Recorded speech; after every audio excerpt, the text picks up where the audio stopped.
Jóvenes, bienvenidos a su segunda clase, la primera clase que vamos a tener a través de este medio, pero es la segunda clase desde que iniciamos el ciclo escolar. Mucho gusto.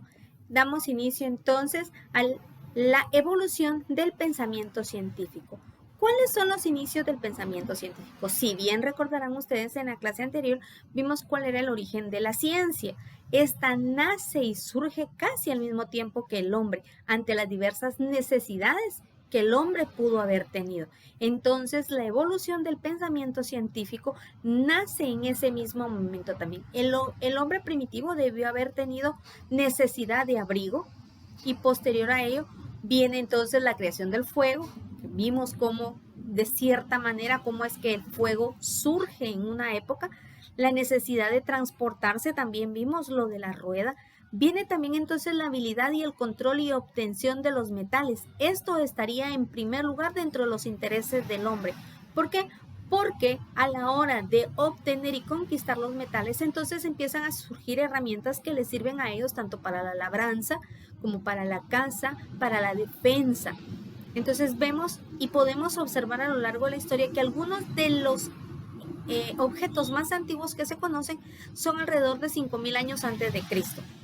Las edades de bronce y hierro fueron posteriores y fueron claves para la magnificencia del arte de la guerra. He ahí por qué realmente el hombre puso su atención, o mejor dicho, su principal atención en los metales. El control de los elementos recién comenzaba, aunque no sabemos realmente cuáles fueron los primeros pasos, y esto llevó miles de millones de años.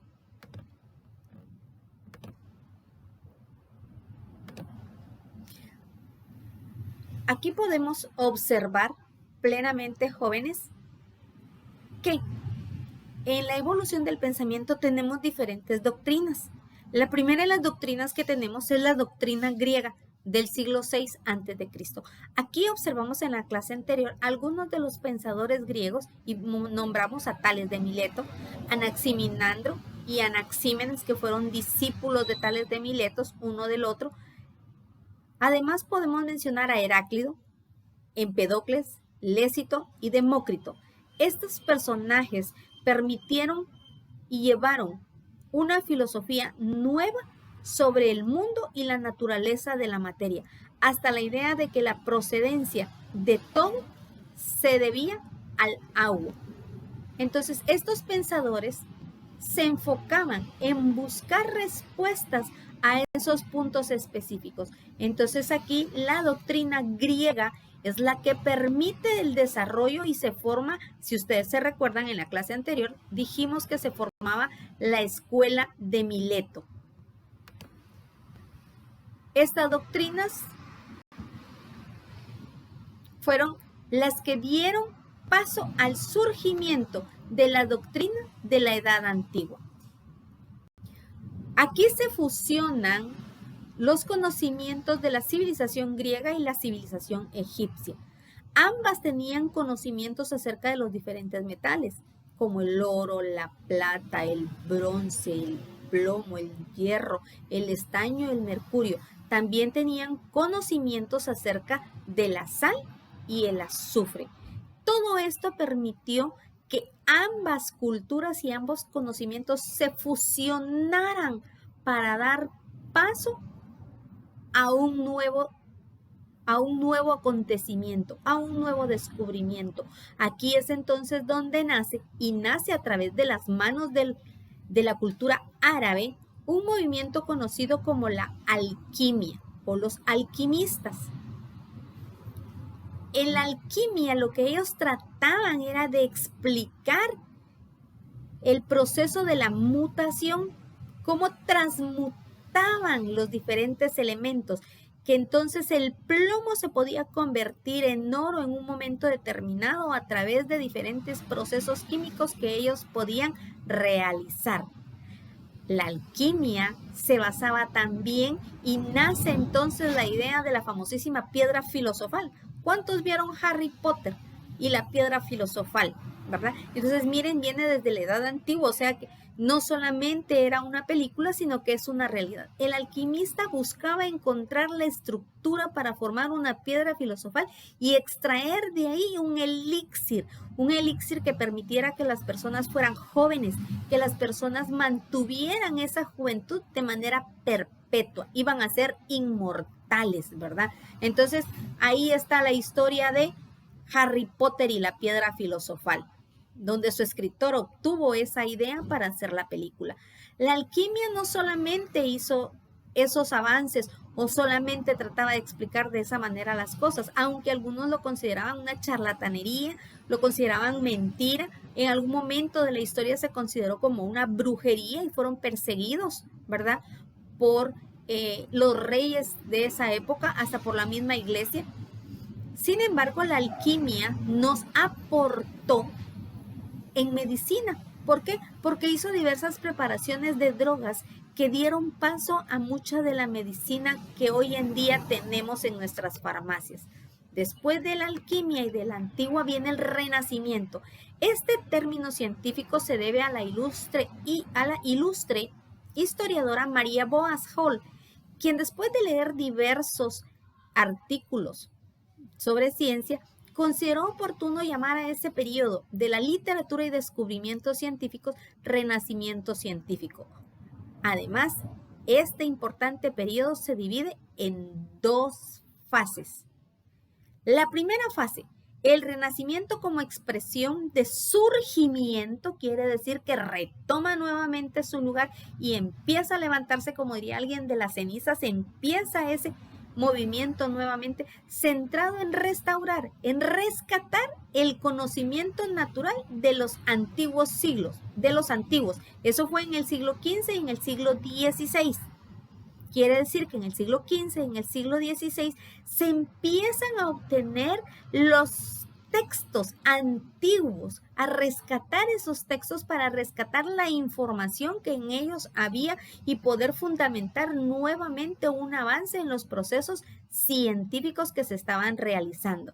El siguiente movimiento es la revolución científica, muy marcada y denota grandes cambios en el pensamiento y en los procesos científicos. Esta revolución científica es la que permite recuperar en todo momento la invención, y esta se da en el siglo XVII.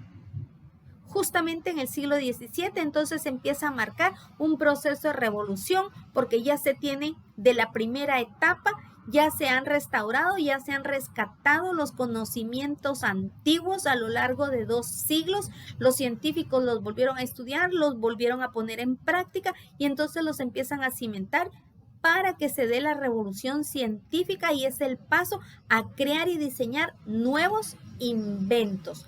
Uno de los personajes sobresalientes en el Renacimiento es Robert Boyle, quien rompe con la alquimia y da paso a la química verdadera, a la que ustedes conocen hoy, que recibieron el año pasado con su catedrático de Ciencias Naturales. Es el primer hombre que adopta la teoría atómica, que todo lo que está formado por átomos diminutos, pequeñitos, que uno con uno se unen para ir formando la materia que nosotros conocemos. Inclusive, hasta el ser humano consideran ellos que está formado por diminutos átomos. Boyle es de origen irlandés. Su periodo es de 1627 a 1691, ¿verdad? Como ya dijimos, en el Renacimiento se redescubren los textos antiguos para dar paso a la invención. El descubrimiento del hidrógeno, la composición del agua, la proporción del oxígeno en el aire, se debe al químico de origen inglés Cavendish. Henry Cavendish es el que a través de los diferentes experimentos que realizó, aunque él no lo supo porque en su momento no se dio a conocer, fue el que realmente permitió que esos descubrimientos llegaran hoy día a nuestro medio. En la revolución científica, que es la que transformó para siempre las visiones medievales, transformó completamente la mentalidad del ser humano de cómo enfocaba y cómo era el proceso que realizaba científicamente, ¿verdad? De cómo se veía entonces todo sobre la naturaleza y la vida. Es la revolución científica la que produce ese cambio de un verdadero impacto. Sentó esta las bases para el surgimiento de la ciencia como la comprendemos hoy en día. Nació en Europa a finales del Renacimiento, fue fruto de las nuevas ideas en materia de física, astronomía, biología, química, y con ellas el cambio en el paradigma filosófico que produjo el movimiento social e intelectual conocido como la Ilustración. Quiere decir entonces que realmente este movimiento revolucionario viene a darnos una nueva filosofía tanto en literatura como en ciencia. Y la ciencia escrita, todas esas redacciones que realizaron, pues era filosofía de todas esas personas que hasta cierto punto se sentaban a meditar sobre los aspectos y los fenómenos que la naturaleza nos ha presentado a lo largo de una vida y de las diferentes épocas. Las fechas exactas de la aparición de este fenómeno en cuanto a la revolución científica, pues no son tan exactas. Algunos consideran que es a partir del año 1543, que es el punto de partida de la revolución científica. Los principales personajes dentro de la revolución científica están Nicolás Copérnico, y uno de los aportes de Nicolás Copérnico es la teoría heliocéntrica del sistema solar. Otro de los personajes es Galileo Galilei, ¿verdad? Y es considerado como el padre de la física moderna. Isaac Newton, y el aporte de Newton es sus leyes termodinámicas y su formulación respecto a la óptica y el cálculo infinitesimal. Otro de los aportes u otro de los científicos importantes en la revolución científica es Tycho Brahe. Él inventó el telescopio y fue el fundador del primer centro de estudios astronómicos. Eso fue entre el año de 1546 a 1601, entre el siglo XV y el siglo XVI, ¿verdad? Y tenemos a Johann Kepler sobre sus leyes del movimiento de los astros celestes en su órbita alrededor del Sol. Kepler, al igual que muchos otros, no solamente dieron esos aportes, dieron otra infinidad de aportes con los que hoy en día nosotros nos apoyamos, y gracias a ellos, entonces podemos tener un punto de partida para las futuras generaciones. Fueron ellos los que nos permitieron a nosotros poder avanzar en lo que ciencia se refiere, en lo que a inventos se refiere. Hoy tenemos telescopios, microscopios, hoy tenemos una infinidad de instrumentos y aparatos que nos hacen la vida mucho más fácil y mucho más sencilla, como la que estamos usando en este momento, ¿verdad? Una computadora que trae una cámara adjunta y que me permite poder filmar una clase para que ustedes la puedan recibir en la comodidad de su casa. Pero esos solo fueron los aportes. Esas no son las verdaderas consecuencias. ¿Cuáles son las verdaderas consecuencias de toda esta evolución de un pensamiento científico? Las consecuencias son un corte importante de la tradición medieval, la alquimia. Se deja la charlatanería en el pasado. Eso ya quedó atrás. Ya no tenemos nada en qué pensar en ese sentido de que es brujería, no es brujería, esto se hace así, esto se hace. No, se rompe con ese pensamiento y se establece entonces un paso importante, y se demostró la capacidad humana de aplicar el intelecto a la comprensión del mundo. Entonces se permite al hombre formular planteamientos, hipótesis, preguntas, y establecer un proceso fino y determinado para poder llegar a una conclusión específica en base a algo que él tiene curiosidad. Otra consecuencia importante es que permitió el pensamiento del racionalismo y el pensamiento moderno. Hoy todos los seres humanos, yo por eso les he dicho a ustedes, debemos ser analíticos, críticos, razonar lo que leemos, porque eso demostró la revolución científica, que el hombre es capaz de usar su pensamiento de raciocinio para poder establecer todas aquellas situaciones en un momento dado, hablando científicamente, establecer los pasos, los procedimientos. Pero la mayor consecuencia que tuvo todo este desarrollo del pensamiento científico es el nacimiento formal de las ciencias enmarcados en el método científico y en el empirismo racionalista. ¿Se recuerdan ustedes que vimos que había un conocimiento científico y un conocimiento empírico? Que el empírico es el que se obtiene en base a la experiencia del día a día. Yo hago algo y de eso aprendí. Entonces, cuando hablamos del empirismo racionalista, quiere decir que usted hizo algo por algún motivo y obtuvo una respuesta, obtuvo un resultado de eso que realizó. Usando su razonamiento, usando su pensamiento, usted establece entonces un punto de partida para poder realizar un proceso verdaderamente científico. Entonces, lo más importante fue que se estableció el método científico. Este método científico se le atribuye al famosísimo Lavoisier, que fue un personaje que estuvo junto con Boyle en la época del Renacimiento en su primera parte. Él tampoco lo supo, que él había creado ese proceso, ese método científico, porque se estableció muchos años después de que él ya lo había utilizado y lo dejó esbozado en los diferentes textos en donde él hacía sus anotaciones. Entonces tenemos infinidad de conocimientos y este pensamiento se ha desarrollado de una manera increíble de una manera increíble, de una manera sorprendente. Pero hoy por hoy ese pensamiento sigue evolucionando, no se ha estancado. Constantemente hay nuevos descubrimientos, constantemente hay cambios. La ciencia es cambiante, la ciencia no es estática. Por lo tanto, si hoy nos dijeron y nos hicieron una predicción de X o Y, esa predicción puede variar en base a muchas situaciones, ¿verdad? Uno de los acontecimientos cambiantes, donde ha invertido mucho, donde ha intervenido mucho la mano del ser humano, es el cambio climático. Anteriormente los científicos decían, no, el calentamiento global, los deshielos se van a llevar alrededor de unos 50 o 100 años. Hoy por hoy, la ciencia establece que es urgente, es alarmante ese cambio. Los deshielos se están dando de una manera súper acelerada. No vamos a llegar ni siquiera a 50 años. Eso lo predijeron ellos hace como 15 años que dijeron, más o menos para el mediados del año 2050 vamos a estar llegando al deshielo. No es cierto.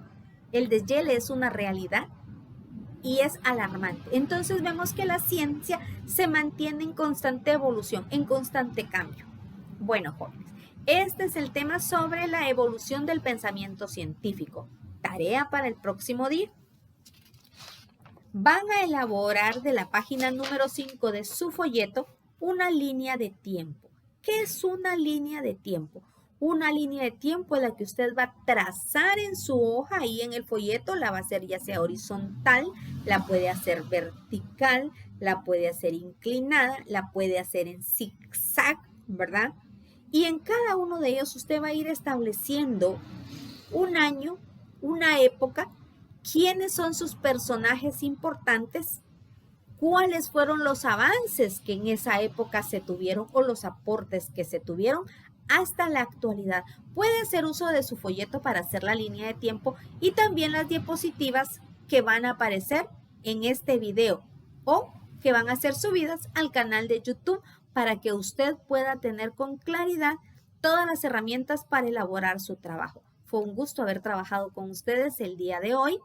Espero verlos en la próxima clase a través del canal de YouTube Natural Earth de su profesora de Ciencias Naturales, Nancy González. Hasta la próxima clase y la tarea.